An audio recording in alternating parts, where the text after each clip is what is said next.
Ngayon ikaw ay nagbalik,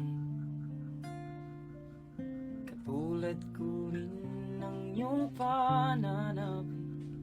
Nakita ang dating kanlungan, tahanan nating tula at pangarap.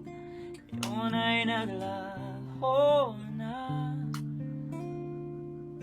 Sana natin pa lumilipas ang panahon, kabiyak ng ating gunitan, ang mga puno't hala.